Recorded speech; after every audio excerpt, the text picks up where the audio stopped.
So లేజర్స్తో మొత్తం vision అంతటిని correct చేసేయచ్చు అనేది ఒకటి వర్సెస్ అది చాలా సేఫ్ కూడా అన్నట్టు. Is it really safe or లేకపోతే మొత్తానికి సరి చేసేయచ్చా, లిమిటేషన్స్ ఉన్నాయా? లేజర్స్ గురించి మాట్లాడుకుంటే చాలా పాతకాలానికి ఇప్పటికి చాలా చేంజ్ అయింది లేజర్స్. ప్రెసిషన్ కూడా మారింది. ఒకప్పుడు డెఫినెట్లీ లేజర్స్ స్టార్ట్ అయినప్పుడు చాలా అయ్యాయి, చాలా కాంప్లికేషన్స్, చాలా భయాలు ఉండేవి. కళ్ళు పోతాయంట, డ్రై ఐస్ వస్తాయంట, అదంట ఇదంట. ఈ ఇన్హిబిషన్స్ వల్ల చాలామంది ఆగిపోయారు అక్కడ. కరెంట్ లేజర్స్ మీకు ఎగ్జాంపుల్ చెప్పాలంటే it started with 50 hertz frequency. Now we're using 10 times more, 500,000 hertz వాడుతున్నాం మనం. సో ఏంటి, ఫాస్టర్ లేజర్స్ వల్ల ప్రెసిషన్ ఇస్ ఇంక్రీస్డ్, అంటే పిన్ పాయింట్ ఫోకస్ ఇంక్రీజ్ అయింది. సో మనం ఎయిమ్ చేసిన దానికి చాలా దగ్గరగా వెళ్తున్నాం.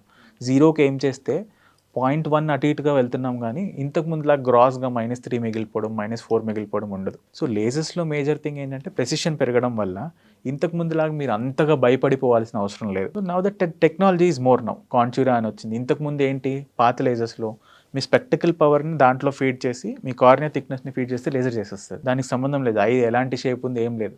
It's just like treating any other plastic thing పెట్టినట్టే, దానికి ఐ లాగా కన్సిడర్ చేయాలి. ఇప్పుడున్న లేజర్స్ ఏంటి అంటే there is AI involved, artificial intelligence involved. So మీ ఐని ట్రాక్ చేస్తుంది. సపోజ్ మీరు పడుకొని లేజర్ అయ్యేటప్పుడు మీరు కన్ను అటు తిప్పారనుకోండి, laser automatically stops, laser fire అవ్వదు. అప్పుడు మళ్ళీ వచ్చి ఆ లేజర్ని చూస్తున్నప్పుడే ఇట్ విల్ రీలొకేట్ అగైన్. చూసిన వెంటనే ఫైర్ కాదు, ఇంతకుముందు ఏ పొజిషన్లో ఉంది, ఎక్కడ ఆగిందని ట్రాక్ చేసుకుని it will continue. So where is the chance of error here? Very little. So eye tracking ఉంటుంది.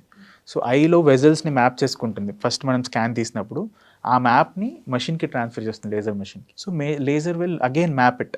సో ఇఫ్ మీ ఐ రొటేట్ అయినా, ఐ మూవ్ అయినా కానీ ట్రాక్ చేసి లేజర్ ఆపి మళ్ళీ ఐ సెంటర్కి వచ్చినప్పుడు laser will restart. Okay. So ఇంత అక్యురసీ ఉన్నప్పుడు the chances of errors are minimized. I won't say zero, ఎందుకంటే definitely there are multiple factors involved. Humidity కావచ్చు, ఎమోషనల్ స్ట్రెస్ కావచ్చు, పేషెంట్ స్ట్రెస్ కావచ్చు, ఇవన్నీ they play a role in the correction.